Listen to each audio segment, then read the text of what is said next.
Selamat pagi semua anak-anak. Salam jumpa. Semoga hari ini semua ada dalam keadaan yang sehat. Dan hari ini kita akan mulai lagi untuk belajar.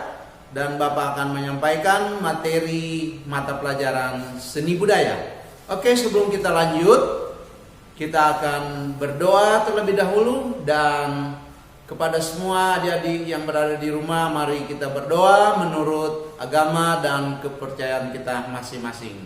Berdoa. Selesai.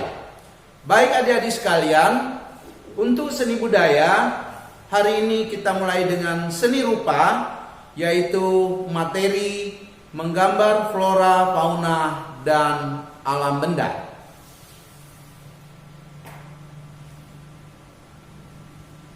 Nah, untuk mencapai pembelajaran kita hari ini maka ada tujuan. Yang pertama, kita mengidentifikasi kekayaan dan keunikan flora, fauna, dan alam benda di Indonesia.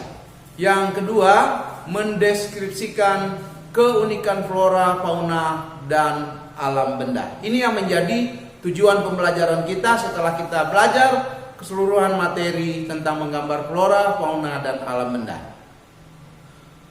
Selanjutnya, peta konsep tentang materi ini. Yang pertama adalah kita belajar konsep menggambar flora, fauna, dan alam benda. Apa yang dimaksud dengan menggambar, kemudian bagaimana yang dimaksud dengan menggambar flora, fauna, dan alam benda. Kemudian kita memperhatikan dalam menggambar flora, fauna, dan alam benda tentunya menggunakan bahan, alat, teknik, bagaimana prosedur menggambar flora, fauna, dan alam benda, atau langkah-langkah menggambar flora, fauna, dan alam benda. Nah, konsep menggambar flora, fauna, dan alam benda. Pengertian menggambar itu merupakan kegiatan manusia yang melibatkan koordinasi penglihatan dan gerakan tangan yang halus dan terukur. Jadi ada kerjasama, ada koordinasi antara penglihatan dan gerakan tangan yang halus dan terukur. Kemudian yang dimaksud dengan menggambar flora ini adalah istilah yang digunakan untuk dunia tumbuhan. Jadi yang menjadi objek untuk gambar flora adalah tumbuh-tumbuhan. Bisa saja kita menggunakan bagian-bagian dari pohon, misalnya daun, bunga, buah, ataupun keseluruhan bentuk pohon. Kemudian menggambar fauna.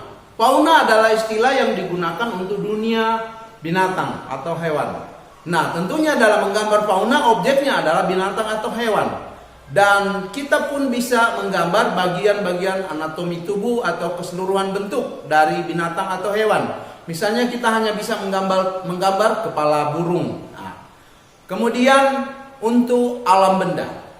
Alam benda istilah yang digunakan untuk menamai suatu benda yang memiliki ukuran panjang, lebar, tinggi, atau benda yang memiliki ruang, jadi punya volume.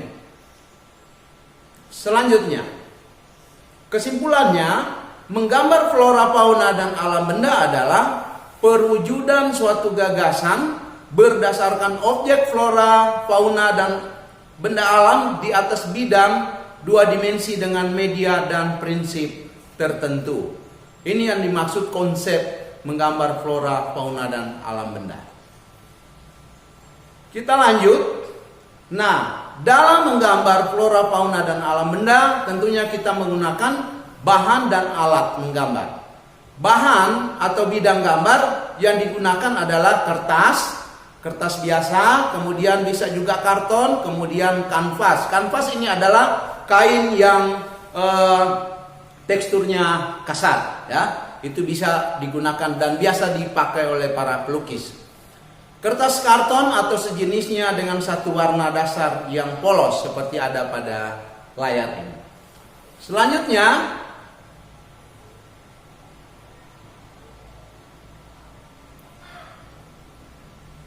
alat membuat bentuk pada bidang, ya. Jadi bidang tadi dikatakan kertas, kain kanvas, karton.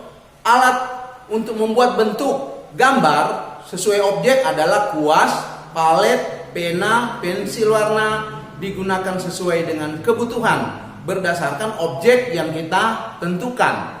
Jadi kita tinggal memilih alat mana yang cocok sesuai dengan objek gambar yang kita tentukan.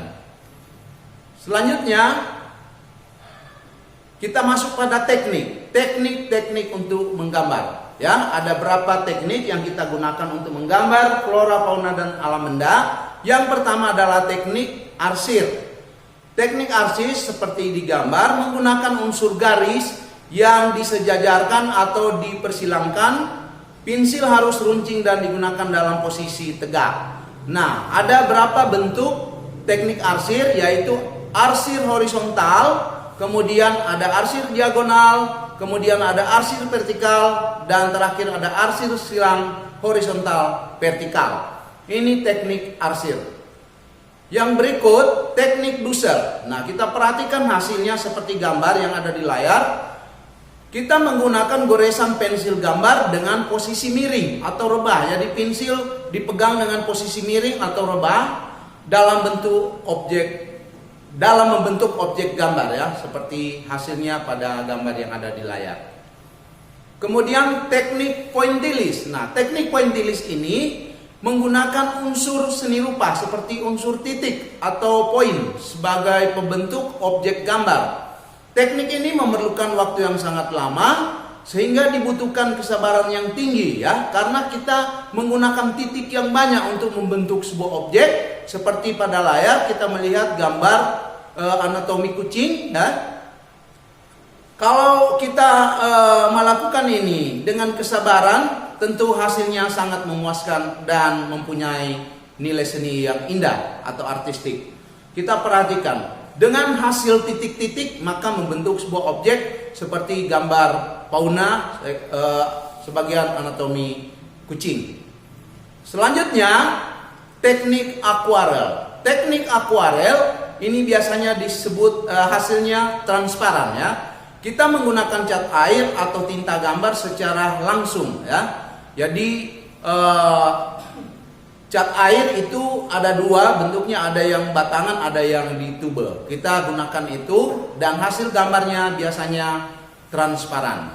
Yang kelima, teknik plakat. Teknik plakat ini teknik yang menutup dengan warna yang tebal di bagian objek gambar, ya. Menggunakan bahan cat air atau cat akrilik atau cat minyak dengan sapuan yang tebal hingga menutupi semua bidang gambar. Ini hasilnya seperti yang kita lihat pada gambar. Berikut, selain dari teknik gambar, kita juga harus mengenal unsur-unsur dalam menggambar, ya. Karena menggambar tidak sembarang, kita harus mengetahui unsur-unsur apa yang ada digunakan dalam menggambar, ya. Yang pertama, unsur titik. Unsur titik ini sangat penting, ya. Coba kita perhatikan pada layar. Kemudian unsur garis. Dengan unsur garis bisa membentuk sebuah objek gambar. Berikut unsur bentuk. Ada macam-macam bentuk yang ada, ya. Perhatikan. Ada begitu banyak bentuk yang ada, maka kita harus memang benar-benar menguasai bentuk, ya. Kemudian ada unsur bidang. Unsur bidang ini terikat pada ukuran, ya. Jadi ada ukuran panjang, lebar, tinggi, dan volumenya. Berikutnya, unsur yang berikut adalah warna. Bagaimana kita membuat perpaduan warna yang sesuai dengan objek sehingga hasil gambar kita memang benar-benar kelihatan seperti yang sebenarnya. Kemudian tekstur. Tekstur adalah permukaan gambar, ya.